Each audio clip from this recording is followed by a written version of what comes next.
warahmatullahi wabarakatuh. Perkenalkan, nama saya Ella Maudia Rahmatullah. Saya merupakan mahasiswa jurusan biologi di Universitas Islam Negeri Malang.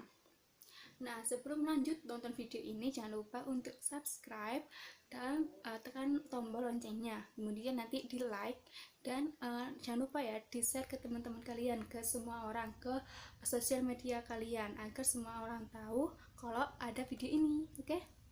Nah, di video ini saya itu akan menjelaskan sedikit tentang hortikultura. Pasti kalian gak asing juga kan dengan kata hortikultura. Hortikultura itu berasal dari bahasa Latin yang dibagi menjadi dua kata, yaitu hortus yang artinya kebun, kemudian culture yang artinya bercocok tanam, sehingga hortikultura merupakan salah satu cabang ilmu pertanian yang mempelajari tentang bercocok tanam di kebun atau di lingkungan sekitar kita atau pekarangan. Di hortikultura nanti kita itu mempelajari tentang bagaimana cara menanamnya, kemudian sebelum menanam itu sendiri pastinya kita perlu memilih bibit dan benih yang baik itu yang bagaimana, yang berkualitas itu yang bagaimana, kemudian nanti cara perbanyakan generatif, kemudian vegetatif, kemudian cara mengolah tanamannya agar nanti memproduksi hasil yang bagus, kemudian nanti ada pemanenan kayak sayur, kemudian buah yang kita tanam, kemudian ada pasca panen, jadi nanti buah-buahan, kemudian sayur-sayuran yang sebelum dipasarkan nanti ada perlakuan agar nutrisinya itu tetap baik gitu.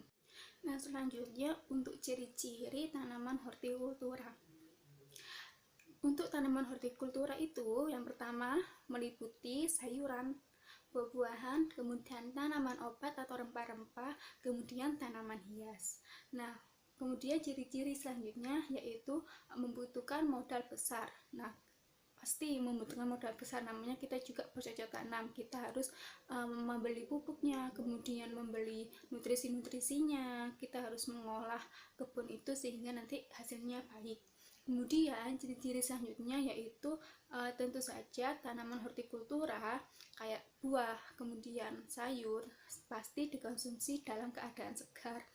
Nah, kemudian selain itu, ciri-ciri tanaman hortikultura juga memberi kepuasan dari segi estetika.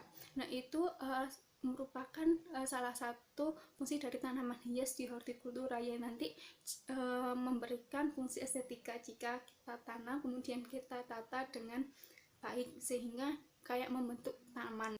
Nah, selanjutnya ada cabang-cabang hortikultura. Nah, ini cabang hortikultura itu dibedakan atas jenis komoditinya. Yang pertama yaitu olerikultur. Nah, olerikultur ini nanti ilmu hortikultura yang membahas tentang sayuran. Kemudian yang kedua ada pomologi. Nah, ini ilmu hortikultura yang mempelajari tentang buah-buahan. Kemudian ada florikultur. Nah, ini ilmu hortikultura yang mempelajari tentang bunga-bunga atau tanaman hias. Nah, selain 3 cabang dari hortikultura tadi yang utama, ada cabang hortikultura yang lain. Nah, ada yang namanya landscape hortikultur. Nah, landscape hortikultur ini memanfaatkan tanaman hortikultura untuk penataan lingkungan. Ini itu khusus pada tanaman hias. Jadi nanti ditata gitu nanti akan menjadi taman yang indah. Kemudian ada apikultur. Nah, apikultur ini ilmu hortikultura yang mempelajari tentang budidaya madu, jadi ada mempelajari lebah juga. Nah, selain itu juga ada cabang hortikultura yang disebut dengan biofarmaka. Nah, ini itu ilmu hortikultura yang nantinya itu mempelajari tentang tanaman rempah atau tanaman obat.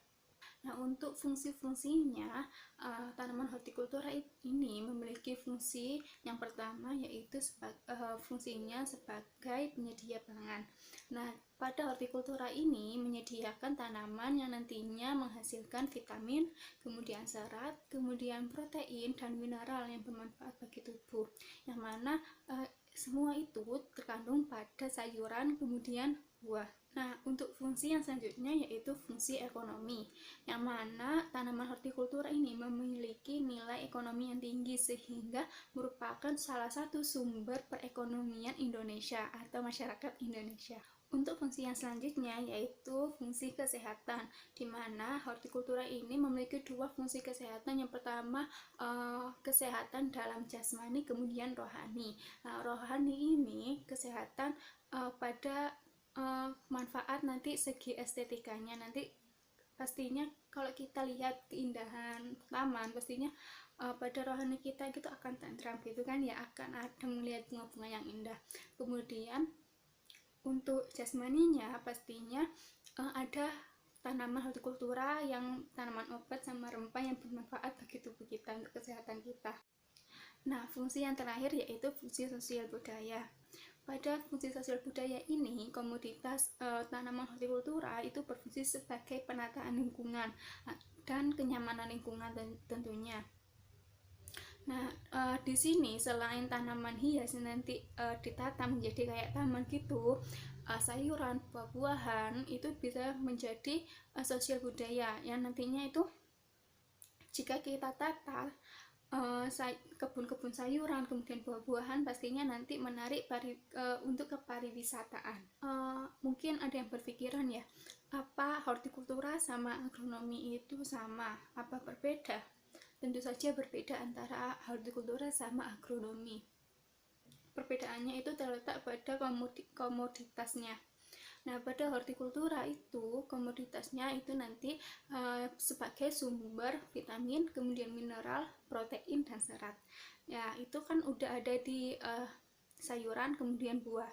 Sedangkan pada agronomi itu sebagai sumber karbohidratnya nantinya sebagai energi kita. Nah, pada agronomi ini itu tanamannya yaitu kayak padi-padian yang menghasilkan karbohidrat atau biasanya sebagai tanaman pangan. Itu tadi sedikit penjelasan tentang hortikultura dan ruang lingkup hortikultura. Semoga video kali ini bermanfaat, dan jangan lupa untuk menyebarkan video ini ke sosial media kalian, kemudian di subscribe sehingga nanti aku semangat membuat video-video lainnya. Terima kasih udah nonton video ini. Wassalamualaikum warahmatullahi wabarakatuh.